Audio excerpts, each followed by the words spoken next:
Hello, everyone, and welcome. I am Elena Abati on behalf of Vithoulkas Compass. It gives me great pleasure to introduce Andrew Ward, who we all know.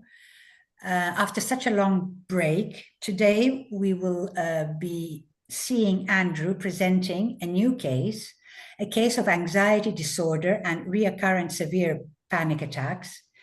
He will show us how this case, as all his cases, will be treated with classical homeopathy and, of course, with the help of Vithoulkas Compass. As always, this will be followed by Q&As. So after Andrew finishes, we can have questions and he will do all the answers. And I would also like to mention that the webinar will be recorded. So Andrew, welcome back. Thank you very much, Elena and Andreas and the team at Vithoulkas Compass. Glad to be back after a short break. I don't know how many months it is, 6 months, 8 months maybe. Time 6 months for sure. Yeah, time flies. Yeah. Okay, so I'd like to present a case this morning with... It's a case that very much pleased me because of it's a very common disorder these days, which is severe anxiety and panic attacks affecting people. It seems to have increased exponentially over the last decade, and various reasons for this. But in homeopathy, we have many good ways to help people with these disorders without them having to resort to antidepressants and anti-anxiety drugs, which of course don't solve the issue, but just hide it somewhat and help people a bit for a while. So let me just share my screen.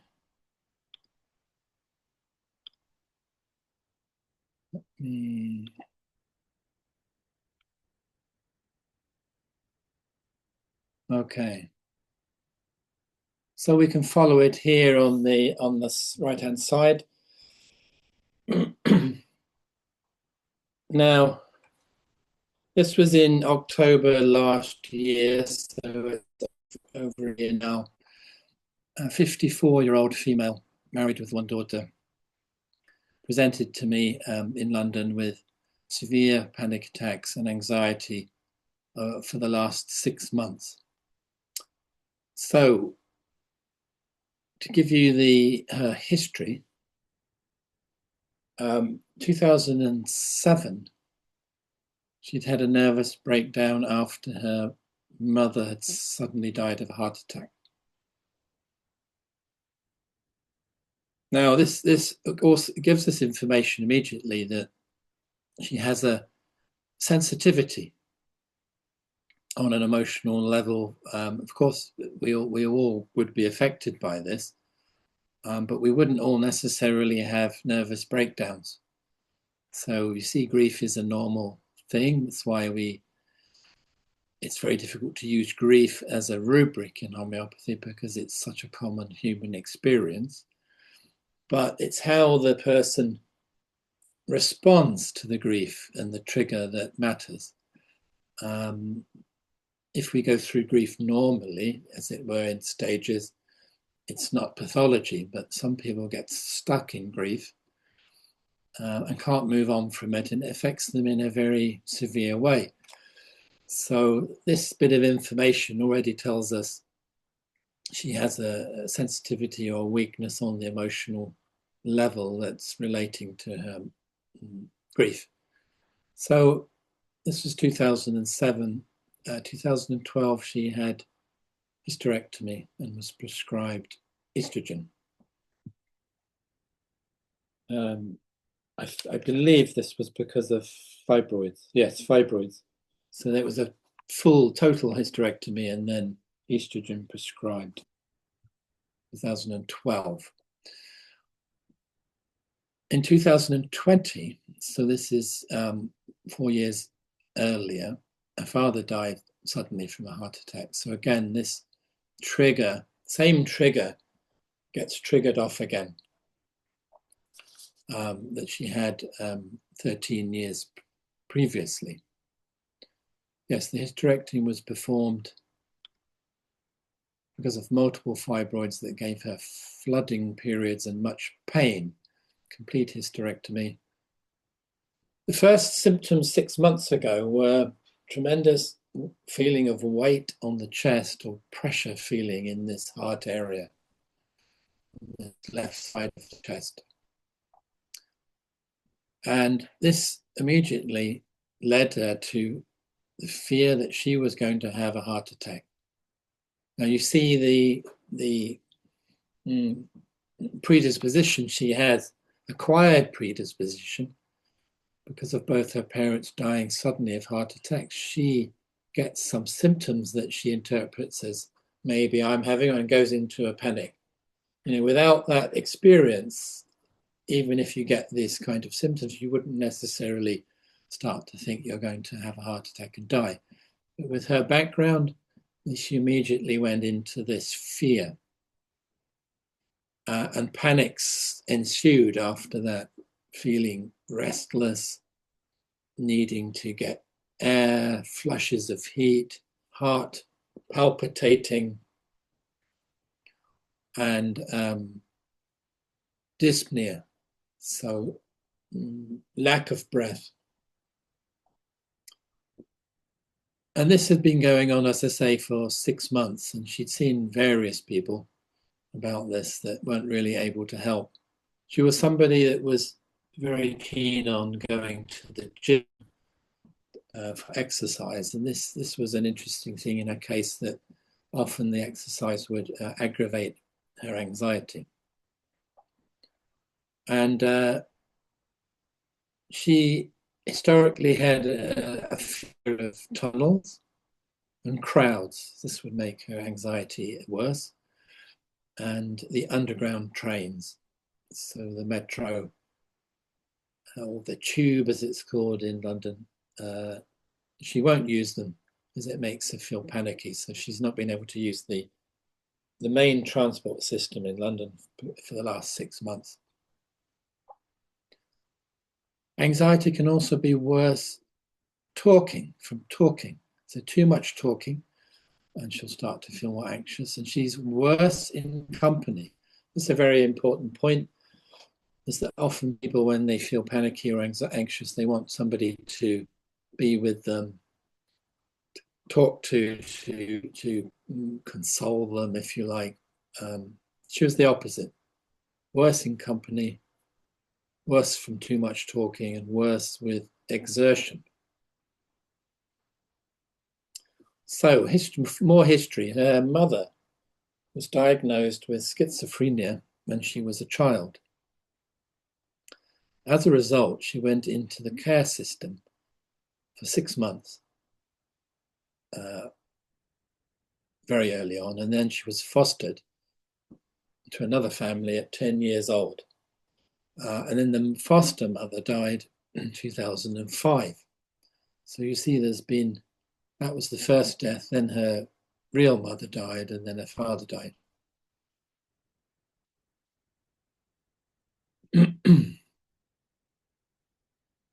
Yes, mother died 2007, father 2020. He had Alzheimer's.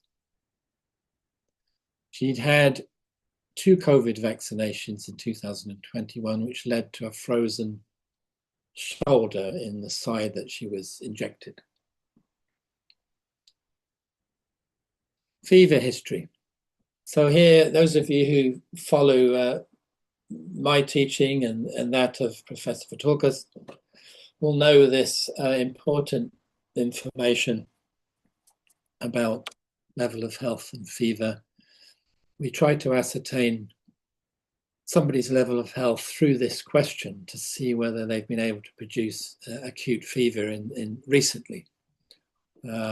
This gives us an indication as to how compromised their immune system is, how deep the problem might be, or how easy their recovery might be. And of course, many patients you'll see will have started in a healthier level, and then they will have descended through various wrong treatments and suppressions. They will then go down into a lower level of health, and then, whereas previously they had high fevers, so acute, we mean acute inflammatory illnesses, and then they stopped many years ago and they don't develop them. And then some chronic condition will most likely develop over time. So in her history, she didn't remember having high fever for years and years. So hardly ever gets ill, acutely ill, but is suffering with this chronic fear and anxiety. Anxiety becomes worse in the evenings. With the panic attacks, which are severe, she feels she's going to die. So they get to the point where she thinks, that's it. Any moment now, I'm finished. I'm having a heart attack. I'm going to die. But she wants to then take herself off and avoid company. She doesn't want somebody there. She wants to go off and she's going to die. This is the feeling. Also suffers with anticipatory anxiety for many years, and also gets vertigo in high places.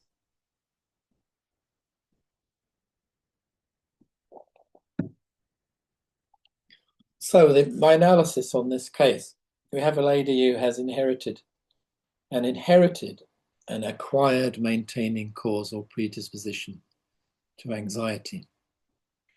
My mother suffered with schizophrenia, which suggests an inheritance of mental disorder. And then her foster mother died, which is one exciting cause, as Hahnemann puts it. Then her mother 2 years later, triggering a breakdown, what's called a nervous breakdown. Then 4 years later, her father also dies suddenly, reawakening her subconscious fears about death. So as Hahnemann tells us, for illness to happen, we need to have our maintaining causes, or our predisposition, and we need to have our exciting causes or triggers. And it's that combination that brings disease to the person. So now the predisposition we don't always know, and that's why people are surprised when things happen. But we have many predispositions that we inherit. They're just, as long as we stay out of range of these conditions happening, they never appear. But it's our responsibility, if you like, to make sure we don't go down to a level where those predispositions are lurking. And then they pop up suddenly. Somebody suddenly, like actually with her parents, suddenly gets a heart attack. Well, it for sure wouldn't have been sudden. There would have been a whole story leading up to that sudden event that would have predisposed them to the heart problems, and then there would have been a trigger and so on. So this is Hahnemann's wisdom. Of course, now most people know this idea of inherited predisposition, and then something, what we would call exciting causes now in the modern term is stress. Stress is a very modern word. I believe it only was first used in the 1940s in America. So it's a word that probably is used daily by almost everyone. And so it's become, you can see how important that's become, the idea of stress. Where did it come from? It came from the aircraft industry during the war, I believe. And they were stress testing the wings. They called it stress testing.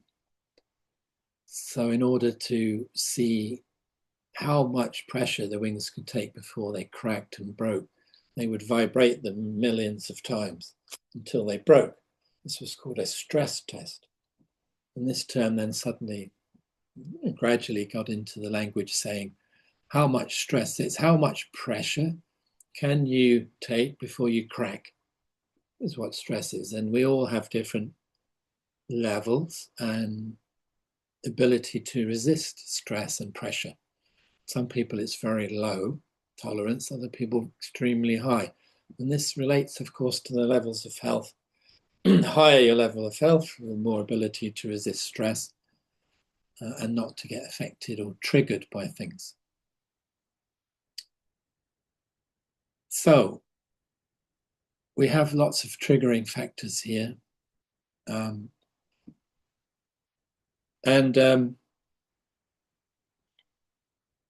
For reasons actually which were unclear, the panic syndrome then erupted 6 months ago. So it was a little while after her father died. And I could not find any particular trigger 6 months ago for this extreme state to come back. And she couldn't think of anything either. But we could say, if you like, the story, if we're looking for a story in this case, is her experience is that we can suddenly die at any moment. That would be her kind of strapline going on in her subconscious from her experience. We can die any moment. I can die any moment. And this, of course, causes tremendous panic in people. This, if you've got this realization, which of course is true, but if it's in the forefront of your mind all the time, it's very disturbing. Most of us know this phrase is true, but we keep it hidden. We don't think that's going to happen. Otherwise, we wouldn't be able to live our lives very easily. But for her, it's right in front of her all the time. So the analysis. So what we have here is 10 rubrics I put in on her case. Anxiety, anticipating, and engagement, so the anticipatory anxiety. Anxiety when in company, you see she's worse in company. Anxiety in a crowd.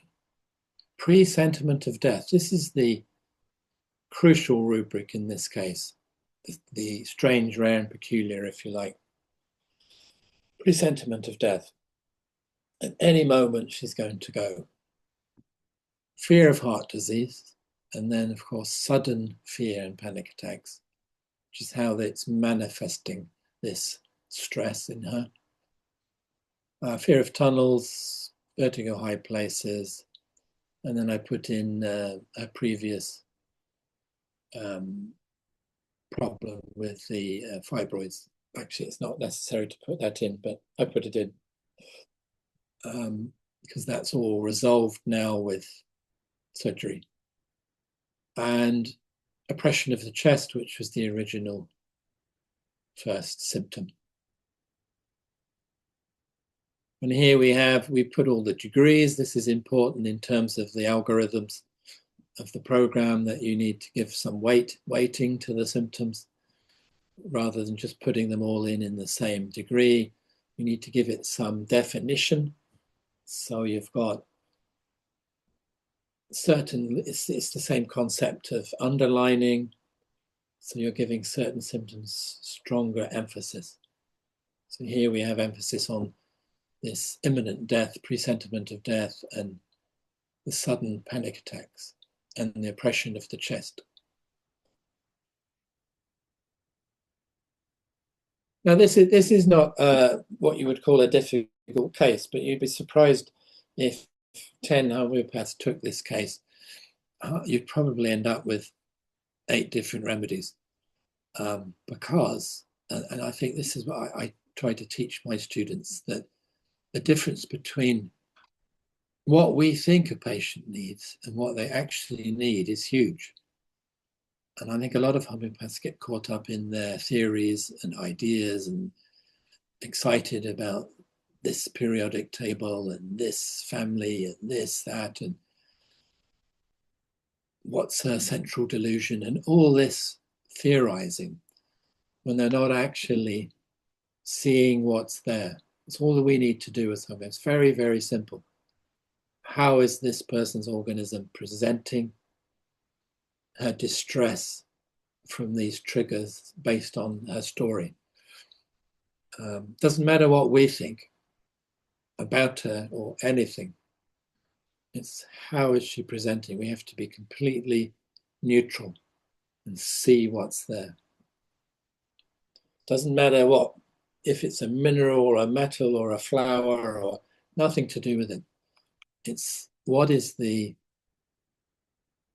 analogous simillimum. This Hahnemann called it the analogous similar remedy. This is the one we have to find in order to help the person to overcome their disturbance.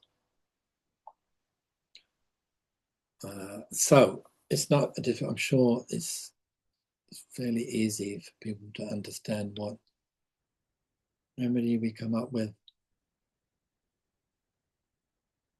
And of course, we know that this is an aconite case. And of course, it comes up top. And we have some other possibilities, of course. Argentum nitricum shares. Let's see, with aconite, we have 7 out of the 10 symptoms. And we have the main ones. So you see, we have the oppression of chest, we have the presentiment of death, and the sudden panic attacks, actually. We could even put this higher because it's so severe. We could put this up to 4th degree, and it would bring aconite slightly stronger, but unnecessary. It's coming up top. What is it not in? It says not anticipation. This, of course, is something that she had always had, so it doesn't relate to the more recent condition. It doesn't have the high places, and of course the fibroids, which of course we don't actually need in the representation because it's been dealt with. So on the main points, aconite comes up top, and then we see argentum nitricum actually has more symptoms, but not in the same emphasis, you see. And they even share the presentiment of death and some vertigo of high places. So it's a close one. You would need to differentiate between these things. Now, what's the big differentiation? It's this symptom, which I believe is, I would call it a strange symptom, or at least a characteristic one. And we see, because in my experience, most people who are very anxious and having panics, they want to be with somebody. They want to talk to someone. They want someone to calm them down.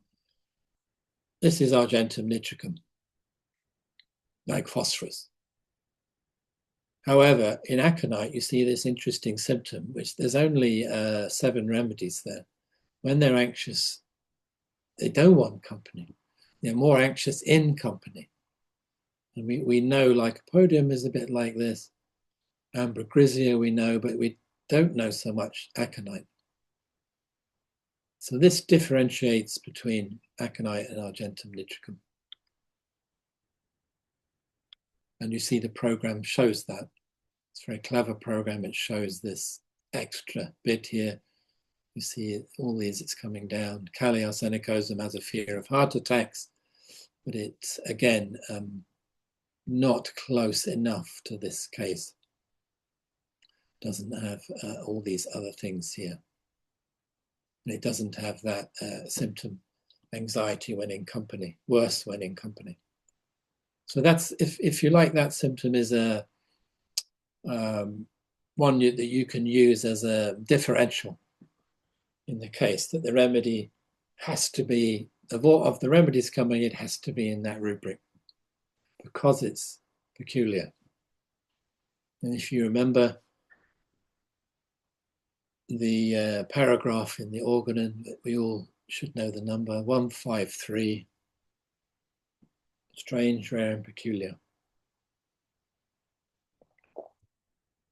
I shall read it here because I was teaching with it yesterday. Those of you who have not read the organ should do. I can read this. This is Kunzli's 6th edition. In this quest for a homeopathically specific remedy, i.e. comparing the totality of symptoms of the natural disease with the symptom lists of available medicines, the more striking, strange, unusual, peculiar, characteristic signs and symptoms in the case are especially, almost exclusively, the ones to which close attention should be given. But it is these above all which must correspond to the very similar symptoms in the symptom list of the medicine being sought, if it is to be suitable for cure. More general and indefinite symptoms, such as loss of appetite, headache, weakness, sleeplessness, discomfort, if not precisely qualified, deserve little attention, because one finds something general of this kind in almost every disease and almost every medicine. This is I believe, the secret to homeopathy, this paragraph. That's it. And if we can train ourselves to be aware what is a strange symptom, what is peculiar, what is unique or characteristic, and then identify it and see it in the patient, it saves us a lot of time. And it's like a shortcut to the remedy. And then we just confirm it with some other symptoms. And I was mentioning to my students that I had a case on Friday where I've been trying to, for a few visits, treat this lady with quite deep depression, to the point where she really didn't want to live anymore. And I'd been treating with Aurum with no real effect. It was very frustrating. And then she told me this symptom. See if I can remember it now. The symptom was, yes, when part of the depression, and it had happened more recently, is that she'd started drinking a lot of alcohol, which to help with the low feelings. And she said, I'm worried, I'm drinking more and more wine. But she said, after wine, and what was it that was aggravated after wine? Let me think if I can bring this to mind. There was a symptom, it'll come to me in a minute. There was a symptom where she said that something happened after she drank wine. And, yes, I've been prompted. Her appetite increased. Now, her appetite had also gone down with the depression. And she said, but if I drink wine, my appetite increases. Now, for me, this is very strange. I never heard this in 30 years. And I thought, well, I wonder if we have a symptom.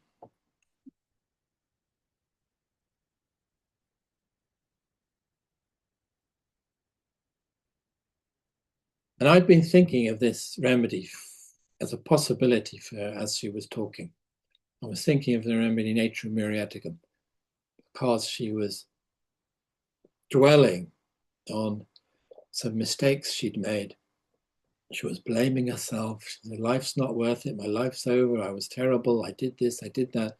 And this was going on constantly in her mind, dwelling, Materia Medica, and a couple of other things. And I was saying, I wonder. Then she says this, I explained, actually I told her about the idea of characteristic or peculiar symptoms. And I said, this is what we need. And she said, oh, what about this? After I have wine, my appetite increases. And you see, it's in there. I didn't know this symptom. In the repertory and the remedies Materia Medica. And this is a wonderful moment when things come together. and you see her remedy becomes visible, because you have your suspicions about the case, and then you get a nice symptom like that, and it confirms your case for you. So this is what we're looking for. Now, yes, so what did I do? I gave her aconite 200C single dose, but I said, here's a small bottle of it, and you can repeat this if you get panics again. So you can take another dose for the acute panics if you get another one. So I'm sure you all know. I can have a little look at the picture, just those of you who might not.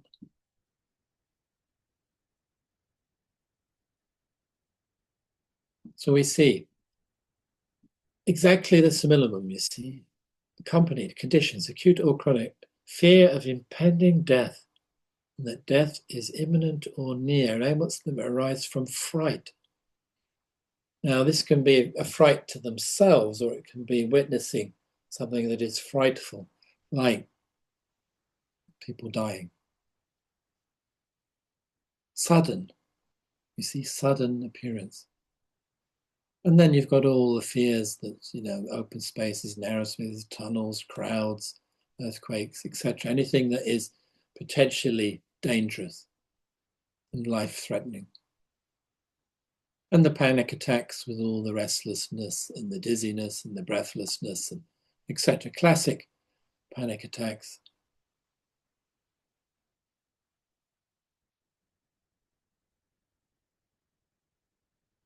But it doesn't mention here the thing about company, which would be, I think, is very important.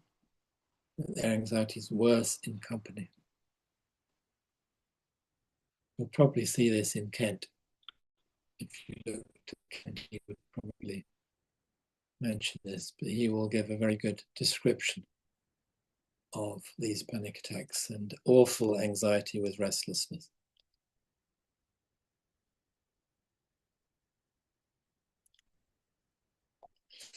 Okay.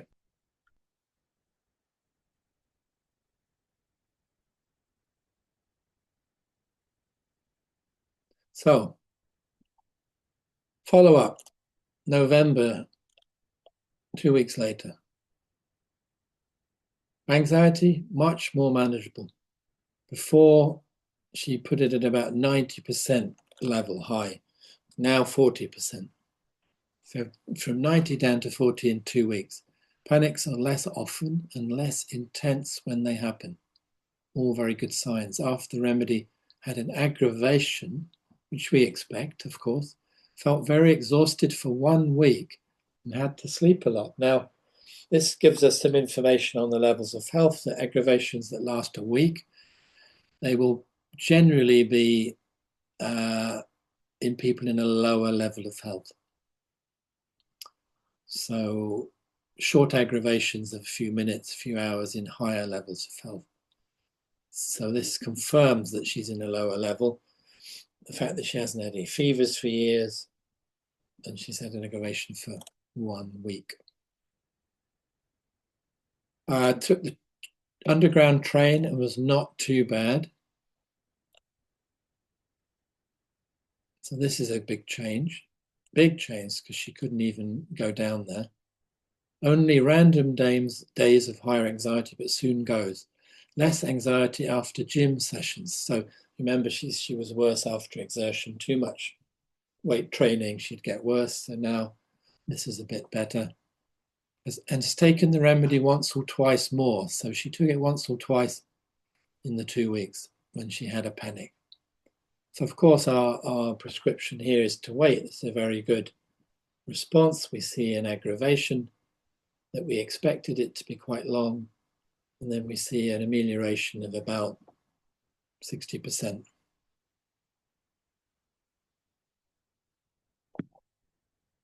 improvements. So follow up, 2nd of December. So December, 4 weeks after this, after the 2 weeks. So we're talking 6 weeks. Anxiety continues to improve, but still can happen. And has realized it can be worse if too warm. For 3 days, she noticed the anxiety more at 9 p.m. Had taken the remedy again twice in these 4 weeks. Not needed it in the last 2 weeks at all. General fear in the background now is around health and heart, still there. So of course, improvements, we wait, we don't interfere. January, 6 weeks later, really good as a whole, no problems with anxiety at all. Only if she has a long conversation, she notices herself getting a bit anxious. So this again is this thing about company and having to talk to people. But this time it's if it's a long conversation, she needs to stop it. Okay with exertion and exercise now, okay in the evenings. Left-sided shoulder pain, which feels frozen. Now this has come back, which was an old symptom from the COVID injection. She went and had acupuncture and it disappeared. Okay, no problem. Good sign though, when we have an old symptom returning that was suppressed. Not taking the remedy again. Prescription wait. And then the next follow-up was in May 2025, this year, on the phone, and she said feeling very good now. Anxiety and panics have gone completely, okay in crowds and on the underground. So no further issues. She was very pleased, very happy, and said thank you very much. And I'm sure if anything had returned, she would be back to me in a shot, and hasn't been back to me. So I think the issue is well what's the phrase? Well resolved now as a chronic condition, and it also it's not just the acute phases. It's the chronicity of it, the chronic nature of this anxiety from her predisposition. This has all been dealt with now with the aconite, you see, because the whole situation, the story was an aconite one, all to do with fear of death and dying and suddenness. So this works on a chronic and acute situation.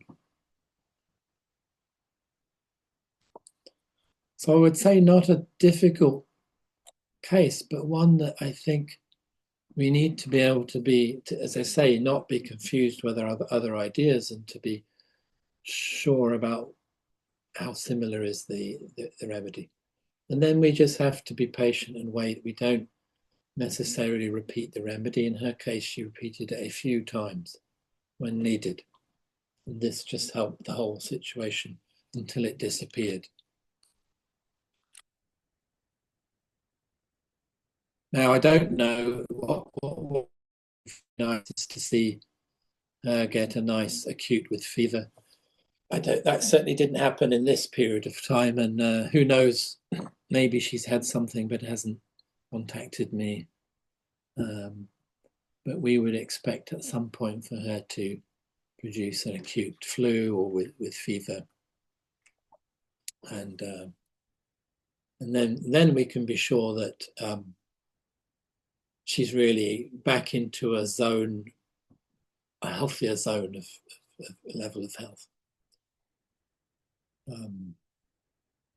So maybe I'll contact her and ask her. Okay. I think this just shows you a single remedy given once, but she repeated it 2 or 3 times over that period.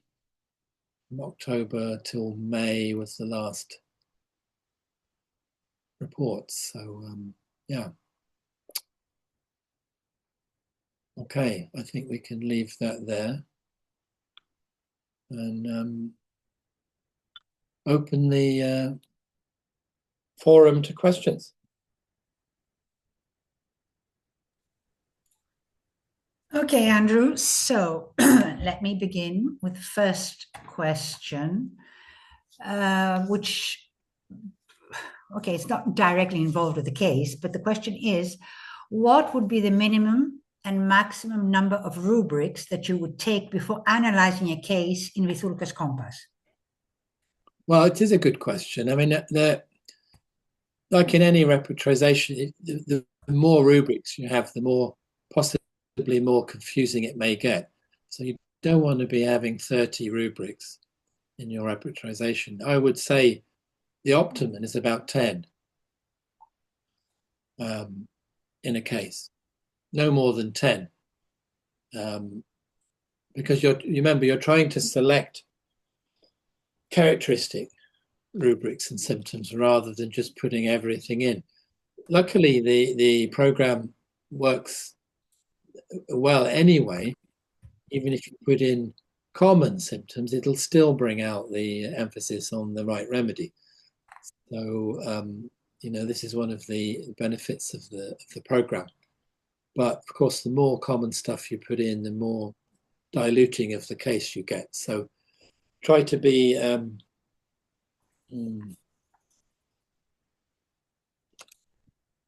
less, try not to do too many rubrics. We need to, ideally, what we need in any case is 3 really good, strange, characteristic symptoms in a case that you can hang your case on.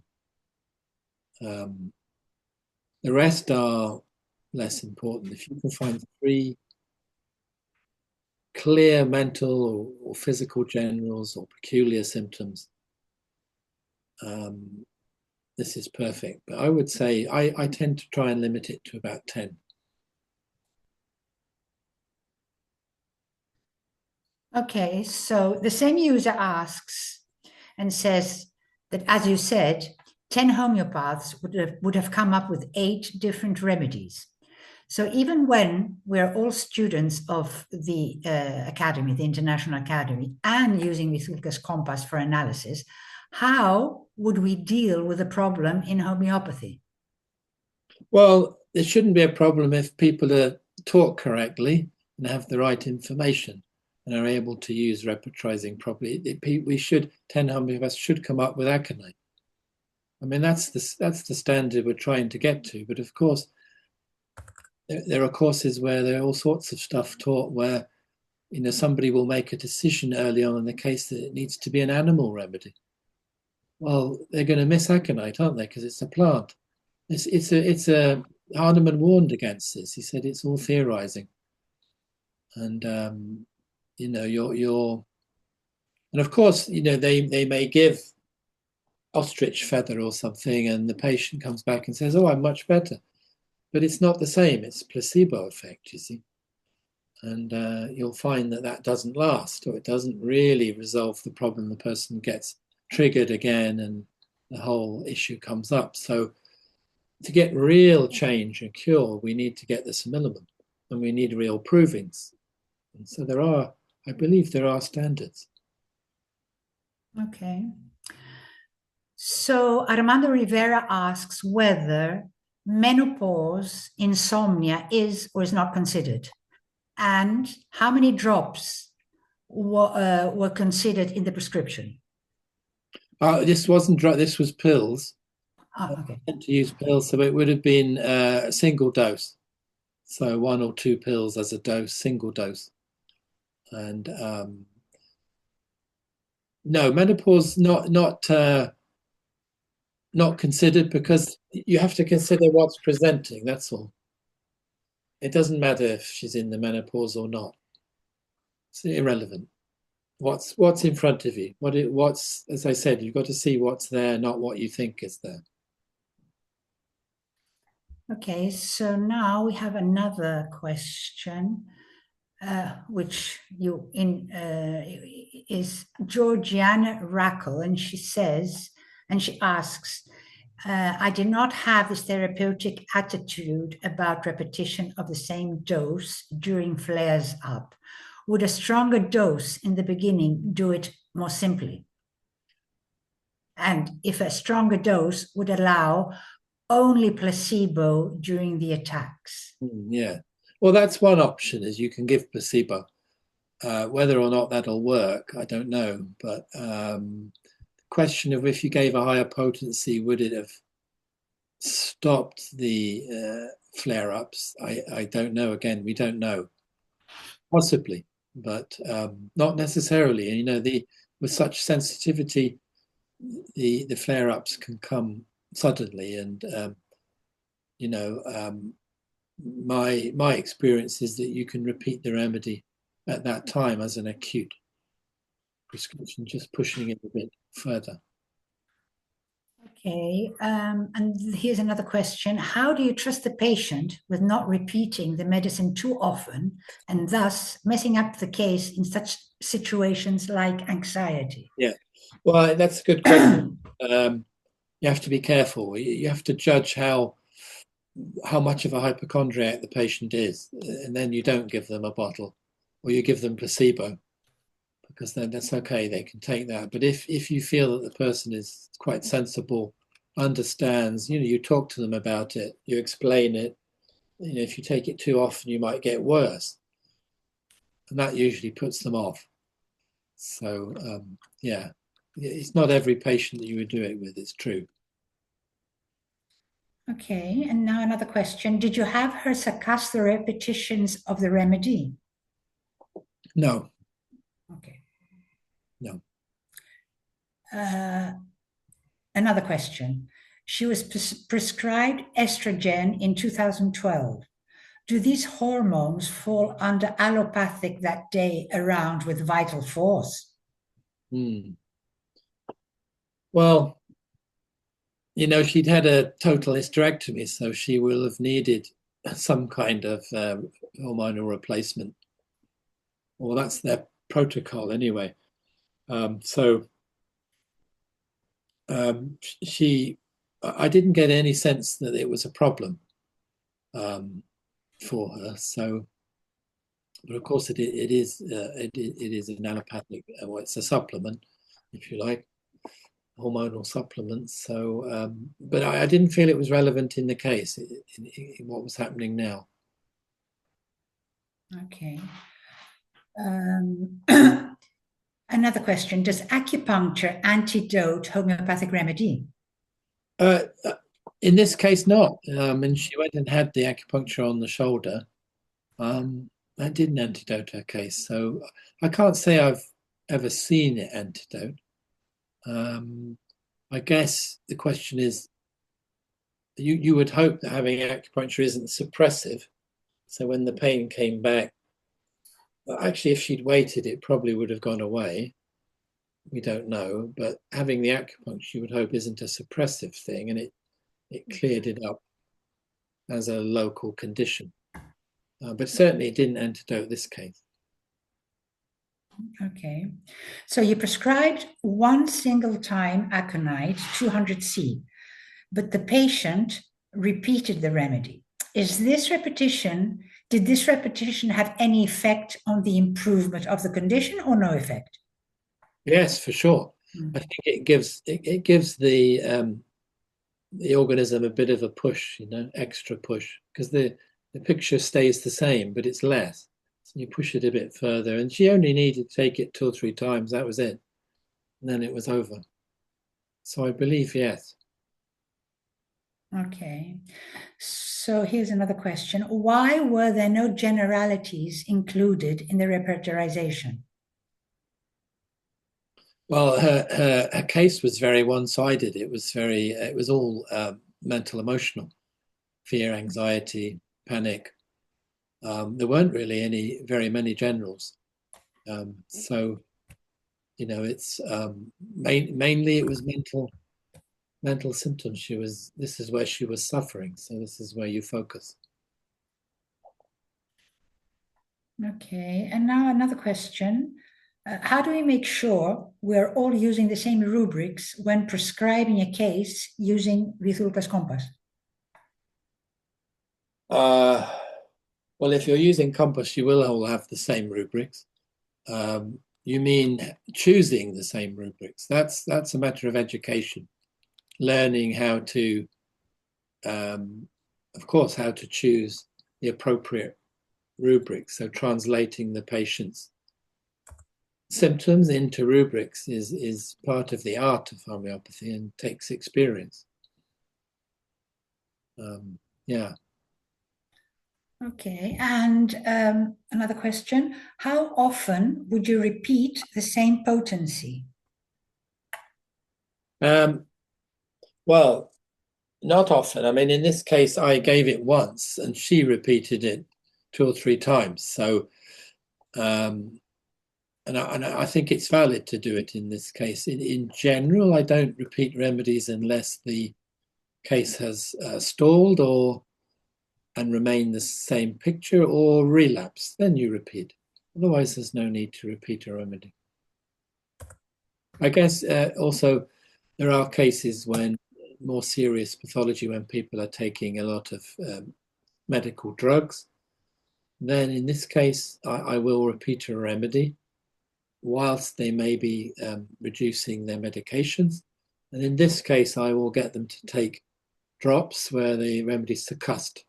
So they take a daily dose, but they succuss it every day until there's some changes and then they stop. Okay, and one more question, which is, how do we decide the number of rubrics, strong rubrics for the, no, sorry, how do we decide the number and the strong? How do we decide the number strong for the rubric? Yes. Well, basically, yeah. The degrees. Yes. Yes, yes, yes. Well, let's go back to this. You see, the degrees, if you're familiar with underlining, this is a method that I think Professor Vithoulkas first wrote about many, many decades ago, where you're giving a symptom some emphasis. So when you're taking your case and either the impression they give you when you ask a question and they answer, or something they say to give something emphasis, it makes you realize that that's a strong symptom for them, or you observe it as a strong symptom and you give it underlines. So if it's very strong, very, very strong, you can give it 4 underlines. So this one, actually, the panic attacks were exceedingly strong. She was going to die. So we could continue adding, we can put that up to 4 underlines. That's the highest degree in the repertory. And then this presentiment that she was going to die, imminent death, this was 3 underlines, very strong. And this oppression of the chest, 3. The rest, less strong. We can even, let's play around a bit and we can delete the fibroids because it's not relevant now. Okay, so we now have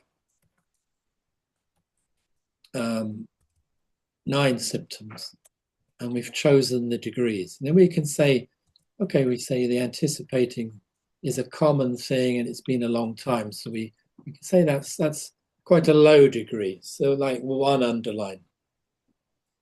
Anxiety and company was strong.